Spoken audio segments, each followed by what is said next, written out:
Alors, je m'appelle Christophe Brondy, je suis le directeur technique du Fontenay Karaté Shotokan, le club de Fontenay-le-Comte qui est un des 5 ou 10 meilleurs clubs de France depuis maintenant de nombreuses années. Donc ancien athlète de haut niveau, diplômé d'état 2e degré et 6e dan de karaté aujourd'hui. Alors le karaté, je l'ai commencé comme tous les enfants qui rêvaient d'en faire à l'époque. Il y avait un dessin animé à l'époque, je crois, qui s'appelait Judo Boys. Judo Boy, tu attaques Judo Boy, et tu frappes Judo Boy.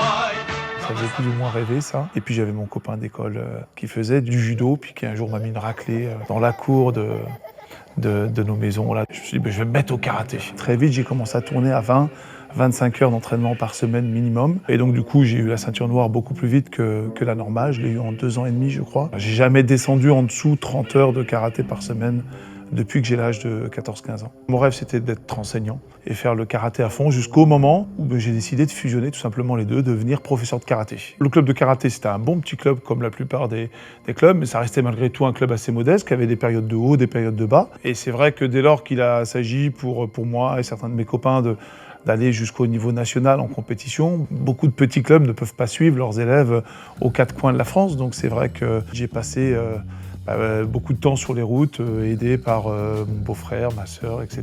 pour faire les premiers championnats nationaux. Donc j'allais un petit peu tout seul, rarement encadré à ce niveau-là de compétition. Et c'est vrai que ça m'a forgé aussi un petit peu dans l'envie à la fois de progresser, mais peut-être un jour de créer quelque chose où les jeunes partiraient en équipe et avec un vrai projet, une dynamique collective. J'ai vu, on le sait, à quel point le karaté c'est une discipline individuelle avec tous les bienfaits d'une discipline individuelle. Par contre, ce que j'ai remarqué, c'est qu'il y a les bienfaits, mais il y a aussi les travers d'une pratique individuelle. De personnes qui, des fois, sont un peu auto-centrées sur eux-mêmes. Ça me paraissait pas sain, parce que derrière ça, le but, c'est pas le karaté, c'est d'éduquer les gens. Et il me semblait que le collectif avait aussi des valeurs qui étaient propres, de partage, et puis de s'offrir à l'autre, et d'exister au sein du groupe.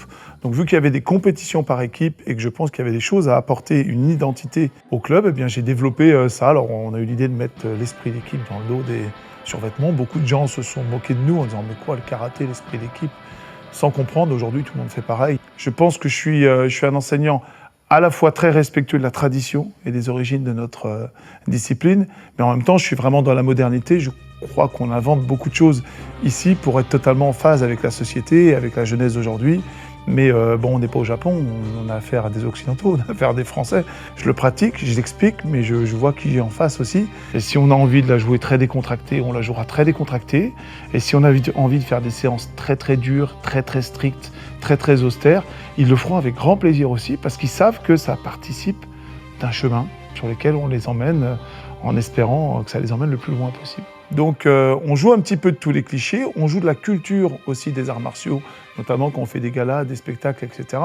Donc c'est important, c'est des leviers importants, souvent de motivation pour les gens qui ont certaines références, mais aussi on est pleinement ancré dans la société et dans l'ouverture. On est dans un dojo, mais c'est vraiment une structure ouverte sur la ville, sur de nombreuses institutions, les collèges, les lycées, et on est vraiment imprégné dans la vie locale, dans la vie de son sport, et c'est très riche en fait, on fait plusieurs métiers à la fois. J'ai développé une activité de chanteur-conteur à côté sur le territoire, mais ça peut paraître totalement différent, et pour moi, effectivement, c'est totalement la même chose. Déjà, c'est parti d'un projet de club, d'un gala où on voulait raconter l'histoire du territoire pour essayer de faire des démonstrations, faire un spectacle d'arts martiaux. J'y ai découvert l'histoire du territoire qui est juste exceptionnelle et très peu connue. Et donc, j'ai eu envie de raconter ça ensuite, de conter ça sous forme de spectacle, sous forme de chansons, de contes, d'histoires, de sketchs. Il y a quelque chose que j'ai appris après, c'est que pour éduquer, il faut faire rire et émouvoir. Quand je fais un spectacle, je les amuse, je les divertis, mais en même temps, j'essaie de faire passer derrière un message qui est le message humaniste, qui est le message du territoire.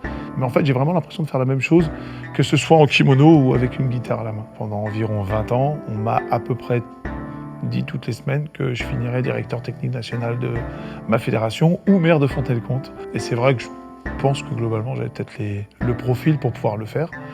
Mais j'ai l'impression que là où je suis, en fait, c'est peut-être que là que je me rends le plus utile. Et je me suis rendu compte que d'être au contact du local, des gens et de construire des choses, ça vole souvent beaucoup plus haut. Mais on revient toujours à cette notion de l'humanisme. Découvre cet autre monde qu'est l'être humain.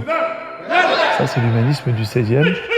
Et c'est né ici à Fontenay-le-Comte avec François Rabelais. Donc c'est quelque chose qui est chevillé au corps pour moi, qui effectivement donne du sens un petit peu à mon enseignement et à mon action quotidienne.